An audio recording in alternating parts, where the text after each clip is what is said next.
കൂടുതൽ വാർത്തകളും വീഡിയോകളും കാണാൻ ഈ ചാനൽ സബ്സ്ക്രൈബ് ചെയ്യുക. കൂടെ ബെൽ ബട്ടൺ അമർത്തുക. നമസ്കാരം. പൂയം, അനിഴം, ഉത്രട്ടാതി നക്ഷത്രക്കാരുടെ പ്രത്യേകതകൾ എന്തൊക്കെയാണ്? ഇവർക്ക് പ്രത്യേകതകൾ എന്ന് പറഞ്ഞാൽ സാധാരണ നക്ഷത്രക്കാർക്ക് പല പ്രത്യേകതകളും ഉണ്ട്. പൂയ നക്ഷത്രക്കാർക്കും എല്ലാ പൂയ നക്ഷത്രക്കാരും എല്ലാ ഉത്രട്ടാതി നക്ഷത്രക്കാരും അനിഴ നക്ഷത്രക്കാരൊക്കെ പറയുന്ന കേൾക്കാം, ഒരിക്കലും ഒരു കാര്യങ്ങളിലും ഞങ്ങൾക്കൊരു ഉയർച്ചയില്ല, എന്ത് ചെയ്താലും ശരിയാവുന്നില്ല. എത്ര ഉത്രട്ടാതിക്കാരെടുത്താലും എത്ര പൂയ നക്ഷത്രക്കാരെടുത്താലും ദുരിതത്തിന്റെ ദുരിതമാണ്. എന്തെങ്കിലും ഒന്ന് ചെയ്ത് രക്ഷപ്പെടാമെന്ന് വിചാരിച്ചു കഴിഞ്ഞെങ്കിൽ അപ്പോഴേക്കും ഒരു ബ്ലോക്ക് വരും എന്ന്. ശനിയുടെ നക്ഷത്രങ്ങൾ എന്ന് വേണമെങ്കിൽ ഇവരെ നമുക്ക് വിശേഷിപ്പിക്കാം. ശനിയുടെ നക്ഷത്രങ്ങൾ, ഇവരുടെ പിതാവ് ശനിയാണ്. ഈ 3 നക്ഷത്രക്കാരുടെയും പിതാവ് ശനിയാണ്. 3 നക്ഷത്രങ്ങളായ പൂയം, അനിഴം, ഉത്രട്ടാതി ഇവരെ 3 പേരെയും ശനി മനുഷ്യർ എന്നാണ് വിളിക്കുന്നത്. ശനിയുടെ മനുഷ്യർ അല്ലെങ്കിൽ ശനിയുടെ മക്കൾ എന്നൊക്കെ തന്നെ ഇവരെ പേരിട്ട് വിളിക്കാം. ജ്യോതിഷ ഭാഷയിൽ ഇവരെ അങ്ങനെയൊക്കെ തന്നെയാണ് അറിയപ്പെടുന്നത്. എന്ത് തന്നെ ആയാലും കൂടാതെ ശനിയെ ഇവര് എന്താണ്, ഇവര് പിന്നെ വേറെ കൂടാതെ ഈ 3 നക്ഷത്രക്കാരെ പൂയം, അനിഴം, ഉത്രട്ടാതി കൂടാതെ ശനിയാഴ്ച ശനിയാഴ്ച ദിവസം ജനിക്കുന്നവര് സംഖ്യാശാസ്ത്ര പ്രകാരം തീയതി 8 കൂട്ടിയാൽ 8 വരുന്ന തീയതിയോ, ഒന്നുകിൽ 8 അല്ലെങ്കിൽ 7 1 8 6 2 8 ഇങ്ങനെ കൂട്ടുന്ന ഇത് 17 26 ഇങ്ങനെ ഈ കൂട്ടിയാൽ 8 കിട്ടുന്ന തരത്തിലുള്ള തീയതികളിൽ ജനിക്കുന്നവരോ ഒക്കെ ആണെങ്കിൽ, ഇപ്പൊ 17-ാം തീയതി ജനിച്ച ആള് 7 1 8 26-ാം തീയതി ജനിച്ച ആള് 6 2 8 അപ്പൊ ഇങ്ങനെ 8-ാം തീയതി ജനിച്ച ആള്, അപ്പൊ ഇങ്ങനെയുള്ള ഈ ദിവസങ്ങളിൽ കൂട്ടിയാൽ 8 കിട്ടുന്നതോ 8 ജന്മസംഖ്യ ആയിട്ടുള്ളവരോ ഇങ്ങനെയുള്ള ആളുകളും ഒക്കെ എന്താണ് യഥാർത്ഥത്തിൽ ശനി മനുഷ്യർ എന്നാണ് അറിയപ്പെടുന്നത്. ഇപ്പൊ നമ്മൾ നോക്കുമ്പോൾ നമ്മുടെ നക്ഷത്രം നല്ല നക്ഷത്രമാണ്, പക്ഷെ ജനിച്ചത് 17-ാം തീയതിയാണ്. 17-ാം തീയതി ജനിച്ച നമ്മൾ കൂട്ടി നോക്കിയപ്പോൾ 7 1 8 ഉടനെ നമുക്ക് അവിടെ ശനിയുടെ നക്ഷത്രം, ശനിയുടെ സംഖ്യയാണ് 8. ഉടനെ നമുക്ക് അതിൻ്റെ ദുരിതങ്ങൾ നമ്മളെ പിന്തുടർന്നുകൊണ്ടിരിക്കും പല കാര്യത്തിലും. അപ്പം നമ്മൾ അവിടെ എന്താ ചെയ്യേണ്ടത്? ശനിയെ പ്രീതിപ്പെടുത്താൻ നോക്കണം. 8 എന്നുള്ളത് ദോഷം ഉണ്ടാക്കുന്നു. 26-ാം തീയതി ജനിച്ച ആളാണെങ്കിൽ തീർച്ചയായിട്ടും 6 2 8 8 നമുക്ക് ശനിയാണ്. 8 ശനിയാകുമ്പോൾ നമുക്ക് ശനിയുടെ ദോഷങ്ങൾ കൊണ്ട് നമുക്ക് പല കാര്യങ്ങളും ബ്ലോക്ക് ആവാം. അപ്പം അതുകൊണ്ട് തന്നെ ഇങ്ങനെയുള്ളവരെയൊക്കെ ശനി മനുഷ്യർ എന്നാണ് വിളിക്കുക. ഇത്തരത്തിലുള്ള ശനി മനുഷ്യർ വലിയ യോഗ്യതകളും നന്മകളും ഉള്ളവരായിരിക്കും എന്നുള്ളതാണ് സത്യം. പക്ഷെ അവരുടെ കഴിവുകൾ ഉള്ളിൽ മറഞ്ഞു കിടക്കും. ഈ ശനി മനുഷ്യർക്ക് ദോഷങ്ങൾ കാണുന്നുണ്ട്, ജീവിതത്തിൽ അത് അനുഭവിക്കുന്നുണ്ടെങ്കിലും ഒരുപാട് കഴിവുകളും പ്രാഗൽഭ്യവും ബുദ്ധിവൈഭവവും ഒക്കെ ഉള്ള ആളുകളാണ് ഈ പറയുന്ന പൂയം, അനിഴം, ഉത്രട്ടാതി ശനിയാഴ്ച ജനിച്ചവര്. 8 കൂട്ടി കിട്ടിയാൽ 8 ആവുന്ന സംഖ്യ ആവുന്നവരൊക്കെ. പക്ഷേ ഇതെല്ലാം പുറത്തേക്ക് എടുക്കാൻ ഇവർക്ക് സമയം കിട്ടുന്നില്ല, അല്ലെങ്കിൽ അതിനുള്ള സാഹചര്യങ്ങൾ ഉണ്ടാവുന്നില്ല എന്നുള്ളതാണ്.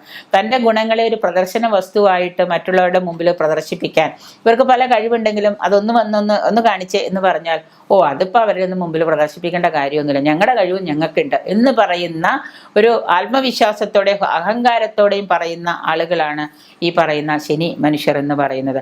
അവരതിന് മെനക്കെടാറുമില്ല. മറ്റുള്ളവരുടെ മുമ്പിൽ അവരുടെ വൈഭവം അല്ലെങ്കിൽ അവരുടെ പ്രാഗൽഭ്യം കാണിക്കാൻ അവർ മെനക്കെടാറുമില്ല. ആയതുകൊണ്ട് അവരുടെ നന്മ എളുപ്പം തിരിച്ചറിയപ്പെടുകയോ അല്ലെങ്കിൽ അംഗീകരിക്കപ്പെടുകയോ ഇല്ല. ഒരാളുടെ മുൻപിൽ അവർക്ക് ഉള്ളിലുള്ള അവരുടെ ആ രീതി തുറന്നു കാണിച്ചാലല്ലേ അവൻ നന്മയുള്ളവനാണ്, അവൻ നല്ലവനാണ്, എന്ത് രസാവന് അവൻ്റെ സംസാരം എന്ന് പറയും. അതൊന്നും ചെയ്യില്ല. അപ്പൊ പിന്നെ അങ്ങനെ വരുമ്പോൾ പല കാര്യങ്ങളിലും ഇവരെ കൊള്ളരുതാത്തവൻ അല്ലെന്ന് ചിത്രീകരിക്കേണ്ടതായിട്ട് വരും. കുരുത്തമില്ലാത്തവൻ എന്ന് വരെ പറയുന്ന ശനി മനുഷ്യരുണ്ട്. അപ്പോൾ ആമ ശനിയുമായി വല്ലാത്ത സാദൃശ്യമുള്ള ഒരു ഉഭയജീവിയാണ്. ആമയും മുയലും തമ്മിലുള്ള കഥ അറിയാലോ, നമ്മളെല്ലാവരും കേട്ട് മറന്നിട്ടുള്ള കഥയാണ്. ആമയും മുയലും തമ്മിൽ ഓടാൻ നിന്ന് ആമ പതുങ്ങിയാണ് പോവുക, പക്ഷെ ജയിച്ചത് ആമയായിരിക്കും. എന്ന പോലെ തന്നെ ആമ ഒരു ഉഭയജീവിയാണ്. ആമയെ ശനിയോട് നമുക്ക് തല ഉള്ളിലേക്ക് വലിച്ചിട്ട് ഇങ്ങനെ പതുങ്ങി പോകുന്ന രീതിയാണ്.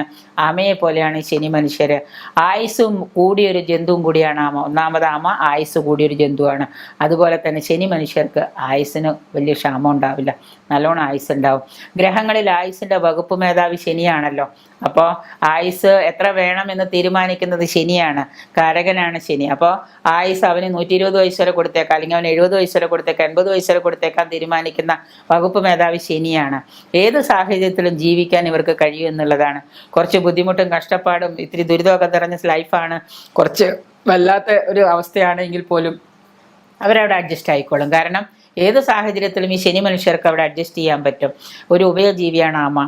ഇതുപോലെ തന്നെ അത് സാധിക്കും. ഒരു ഓലപ്പാമ്പ് കണ്ട് പേടിക്കുന്നവരല്ല ഈ ഇത്തരക്കാർ. കാരണം ഒരു ഓലപ്പാമ്പ് എടുത്തിട്ട് എല്ലാവരും പറയില്ല ഓലപ്പാമ്പ് കാണിച്ച് പേടിപ്പിക്കല്ലേടാന്ന് എന്ന പോലെ ഇത്തരക്കാർ കാരണം ജീവിതത്തിലെ പല പ്രതിബന്ധങ്ങളും പല പ്രതിസന്ധികളും ഇവർ വന്നു ചേരും. കുറച്ചു നേരം അതൊക്കെ ഒന്ന് കണ്ട് ഓലപ്പാമ്പിനെ പോലെ അവരത് കണ്ടു, അയ്യോ അത് പാമ്പാണോ, എന്നാൽ കുഴപ്പമില്ല തല്ലി കൊന്നേക്കാം എന്ന് ചിന്തിക്കും. ഓലപ്പാമ്പ് കാണിച്ചാലും ഇവർ പേടിക്കില്ല. എന്ന പോലെ ഓരോ ദിവസവും എന്തെങ്കിലുമൊക്കെ പുതിയ പുതിയ പുതിയ പുതിയ പ്രശ്നങ്ങൾ ഇവരുടെ ലൈഫിൽ വന്നുകൊണ്ടിരിക്കും. എന്തെങ്കിലുമൊക്കെ പ്രശ്നങ്ങൾ കുടുംബപരമായിട്ടും സുഹൃത്തുക്കളെ കൊണ്ടും മറ്റുള്ളവരെ കൊണ്ടും കൂടെ നിൽക്കുന്നവരെ കൊണ്ടൊക്കെ ഇവർക്ക് സ്ഥിരം ഇവർക്ക് പ്രശ്നങ്ങളായിരിക്കും. എന്നാലോ ഏത് പ്രതിസന്ധികളും ഇവർ തരണം ചെയ്തിട്ട് അവസാനം ഇവർ എവിടെയെങ്കിലൊക്കെ എത്താൻ ശ്രമിക്കും. സാധാരണ പല മാനസികാവസ്ഥയിൽ പല ക്ലേശ സഹിഷ്ണുതകളും സഹിക്കാനുള്ള ഒരു കഴിവ് ഈ ശനി മനുഷ്യർക്കുണ്ട് എന്നുള്ളതാണ്. കാത്തിരിക്കാനും പയ്യൊച്ച വെച്ച് കുറച്ചു കാലം കാത്തിരുന്ന് വളരെ പയ്യൊച്ച വെച്ച് അമ്മയുടെ പോലെ പതുങ്ങി പതുങ്ങി പതുങ്ങി പതുങ്ങി വന്നിട്ട് കിട്ടുമ്പോൾ സാഹചര്യം കിട്ടുമ്പോൾ കയറി മുന്നേറാനും ഒക്കെയുള്ള കഴിവ് ഇവർക്കുണ്ട്. പലരും കളിയൊക്കെ കഴിഞ്ഞ് ഇപ്പോൾ ഫുട്ബോൾ കളിക്കാൻ ഇറങ്ങിയെന്ന് വിചാരിക്കുക, എക്സാമ്പിൾ. പലരും കളിയൊക്കെ കഴിഞ്ഞ് കളത്തിൽ നിന്ന് കളിയൊക്കെ കഴിഞ്ഞ് കീറിപ്പോകുന്ന സമയത്തായിരിക്കും ഈ ശനി മനുഷ്യർ ഈ പറയുന്ന 3 നക്ഷത്രക്കാരും കൂട്ടുമ്പോൾ ഇട്ട് കിട്ടുന്നവരും ശനിയാഴ്ച ജനിച്ചവരും എല്ലാവരും ഈ ശനി മനുഷ്യർ പതുക്കെ കളത്തിലേക്ക് ഇറങ്ങുക. കളിയൊക്കെ കഴിഞ്ഞ് എല്ലാവരും പോയി കാണാൻ ശ്രോതാക്കളൊന്നും ഉണ്ടാവില്ല. അപ്പോഴായിരിക്കും ഇവർ പതുക്കെ കളത്തിലേക്ക് ഇറങ്ങി കളിക്കാൻ തുടങ്ങുക. ആ സമയത്തായിരിക്കും ഇവർക്ക് പറഞ്ഞതിൻ്റെ പൊരുൾ മനസ്സിലായി കാണുമല്ലോ. കാരണം ഇവരുടെ നല്ല പ്രായമല്ല ഇവർ വെറുതെ നശിപ്പിച്ച് സമയം കളഞ്ഞ് കളയും. അവസാനം ഒരുവിധം എല്ലാവരും വിശ്രമം തുടങ്ങുന്ന സമയത്തും ലൈഫിൽ എന്തെങ്കിലുമൊക്കെ നേടിയെടുത്ത സമയത്തും നേടിയെടുത്തൊന്ന് വിശ്രമം ചോദിക്കുന്ന സമയത്തായിരിക്കും ഇവരിറങ്ങി കളിക്കാൻ തുടങ്ങുക. ആ സമയത്തായിരിക്കും അവർക്ക് നല്ലൊരു ഉയർച്ച ഉണ്ടാവുക. ഇവർ കളത്തിലിറങ്ങുന്നത് ജരാനരകൾ വെളിപ്പെടുമ്പോഴായിരിക്കും ഇവർ പലരും ജീവിതത്തെക്കുറിച്ച് ചിന്തിക്കാൻ പോലും തുടങ്ങുന്നത്. കാരണം ഒരു 28, 30, 32, 35 വയസ്സൊക്കെ ആവുന്ന സമയത്തായിരിക്കും ഇവർ ജരാനരകളൊക്കെ പൊട്ടിപ്പുറപ്പെട്ട് ഇവർ ജീവിതത്തെക്കുറിച്ച് ചിന്തിച്ച് ജീവിതത്തിനൊരു പുതിയ ഒരു സ്ഥലം തന്നെ ഇവരുണ്ടാക്കി കൊണ്ടുവരുന്നത്. ഇവർക്ക് ഈ കാര്യത്തിൽ ഒട്ടും വിഷമോ ആത്മനിന്ദയോ ഇല്ല. എൻ്റെ ഇത്രയും വർഷം പോയല്ലോ, അല്ലെങ്കിൽ എൻ്റെ ജീവിതം തന്നെ ഇത്രയും കഴിഞ്ഞു പോയല്ലോ, 35 വയസ്സായി എനിക്ക്, ഞാൻ ഒന്നും ചെയ്തില്ലല്ലോ എന്നുള്ള ആത്മനിന്ദയൊന്നും ഇവർക്കില്ല. 35 വയസ്സല്ലേ ആയുള്ളൂ, ഇനിയും സമയമുണ്ട് ചെയ്യാൻ എന്ന് ചിന്തിക്കുന്നവരാണ് ഈ പറയുന്ന ശനി മനുഷ്യർ. പല വ്യസനമോ ദുഃഖമോ ഒന്നും ഇവരുടെ മുഖത്ത് കാണില്ല. മറ്റുള്ളവർ കളിയാക്കാൻ നിന്ന് അവരുമായിട്ട് ബന്ധപ്പെടാനും നിൽക്കില്ല. അവരുമായിട്ട് ഒരു ചേർച്ച ഉണ്ടാവില്ല. ജീവിതം ഇങ്ങനെയൊക്കെയാണെങ്കിലും ഇവർ സമാധാനിക്കും, സന്തോഷിക്കുകയും ചെയ്യും. ഇക്കൂട്ടര് കർമ്മം ചെയ്യുക, കർമ്മഫലം ഭഗവാൻ തന്നോളും എന്നുള്ള മട്ടാണ് ഇവർക്ക്. അതാണ് നേരത്തെ നമ്മൾ പറഞ്ഞത് അമ്മയുടെ പോലെ എന്ന് പറഞ്ഞത്. എന്ത് തന്നെയായാലും ഇവരുടെ ശനി ദർശനവും ഇതൊക്കെ തന്നെയാണ്. അതുകൊണ്ട് ഈ 3 നക്ഷത്രത്തിൽപ്പെട്ടവരും ശനി മനുഷ്യരായവരും കൂട്ടുമ്പോൾ ഇട്ട് കിട്ടുന്നവരും ശനിയാഴ്ച ജനിച്ചവരും ഇങ്ങനെയൊക്കെ ആയതുകൊണ്ട് കുറച്ചുകൂടി നിങ്ങളുടെ ജീവിതത്തിലേക്ക് എല്ലാവരും കളി കഴിഞ്ഞ് കയറുന്നതിന് മുമ്പേ നിങ്ങളും കൂടെ ഇറങ്ങി കളിക്കാൻ നോക്കുക. നിങ്ങൾ ഇങ്ങനെയൊക്കെയാണ് നിങ്ങളുടെ സ്വഭാവം എന്ന് അറിയുമ്പോൾ നമുക്ക് കുറച്ചുകൂടെ അതിന് മോടിപ്പെടുത്താൻ പറ്റുമല്ലോ. അങ്ങനെ ചെയ്യാൻ നോക്കാം.